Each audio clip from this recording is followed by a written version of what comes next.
morning, TikTok and YouTube. How are we? This is a huge update out of Wolverhampton Council, and to be honest, I think it's a really big positive update. They've released 3 things that are coming into effect from the 1st of August, and myself personally, I think they are huge for the private hire industry and obviously for the Wolverhampton drivers. Now, this has obviously been circulating across the Facebook groups, the WhatsApp groups, and everything else. There's been emails being shared, and I'll pop one up on the screen as well.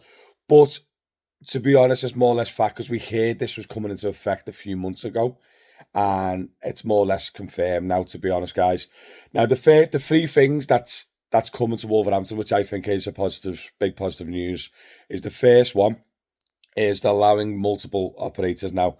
Now, I don't know if you're aware that Wolverhampton have always come out and said that they only allow Wolverhampton drivers to work for one operator. Now, being self-employed, you can't really do that. It's restrictive. It should be up to us, really, who we work for. We've got our license, let us work for whoever. Now, the only thing I would mention, and I don't know if people are aware of this, I've done quite a lot of research on this and spoke to a lot of people as well, is when you're working for multiple operators, aka double lapping, just be aware, because if you double lap and say Uber and Bolt, they're just a commission.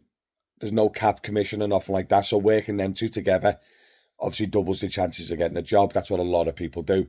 But double lapping, say Uber and a local company. Most local companies have a high percentage, and then there's a capped commission. So as an example, with like Alpha, I think it's up to 125 quid is the maximum amount of commission you'll pay.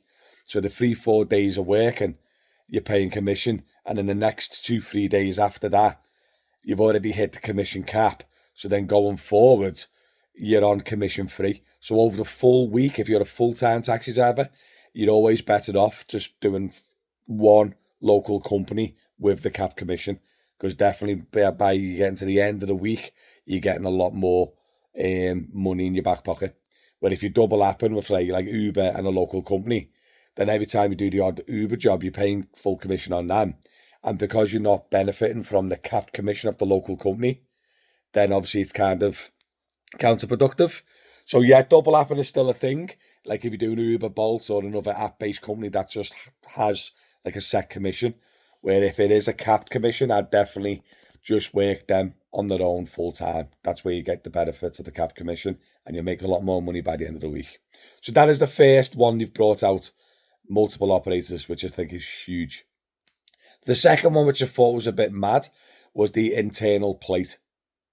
Right? So you know the internal plate they'd have on your windscreen, I'm pretty sure that's what they're getting at. You don't have to have that no more, which I thought was a bit mad. I thought that's quite an important, recognisable thing for your vehicle. Your rear plate and your internal plate, myself personally, still a viable thing in my opinion. Don't forget, guys, my YouTube, my TikTok is only my opinion. I might be wrong. It's just my opinion. Myself personally, I think that the internal plate and the rear plate should stay. It's a good recognisable feature on the vehicle that it is a licensed vehicle, and with your number and your details, how many passengers you can carry and stuff like that. But the biggest one, and I think is huge for 2024, I really, really, really don't believe there's a benefit of having your company stickers or your company magnets on your vehicle. Now, if you've got your own company and you want to advertise your company with having your magnets, I see it from that point of view. But the likes of Uber and other companies, the passengers know exactly who's picking them up before you get there. The vehicle, the reg, a picture of them. Do you know what I mean? All the details that they ever need, text or put through an app. Now, back in the day when you're phoning companies up and they're like, who's outside? And you walk outside and there's it. Look, there's the magnet. Look, there's the Delta magnet. And then go over to that Delta vehicle. Are you me? And then confirm your details that way. That is a big benefit. Like, wow, that was cool. But now you don't need to. You walk outside, you know, the reg, the colour of the vehicle and everything else. Even with the local companies now, they text the details over, all it's on the app. And myself personally, if it's going to be for like a safety element, I'm pretty sure anyone can stick a Uber magnet on the car. That's where the license, where the plate I think is more important. The plate on your windscreen and your plate on your license plate on the rear. I think that's more important because it's shown that you're a licensed vehicle. The magnet, anyone can stick a magnet on the car and call themselves an Uber driver. Do you know what I mean? If you're slightly bevied and you won't look at the front and back plates, hey mate, you want to take me home? Do you know what I mean? I just don't think the magnets or the stickers is like, it should be enforceable. Maybe it may be optional if you want to wear them. Great stuff. Do you know what I mean? But like, I just don't think it should be an enforceable rule these days. So yeah, finally from Wolverhampton, they've actually got a nice positive update, because I know obviously Wolverhampton do get a lot of backlash with the quality of drivers, the speed of the test, how many licenses they're pumping out, and all that jazz. So I think this update for the Wolverhampton drivers is a nice little positive. But let me know in the comments, guys, what you think about this. And do you think it's a positive update, or don't you think so? Myself personally, no stickers, no magnets is an positive. The internal plate, I'd probably say no. I'd probably say that should have stayed in. And the multiple operators, that shouldn't have been a rule in the first place, because we are self-employed. And yeah, they shouldn't restrict who we should work for.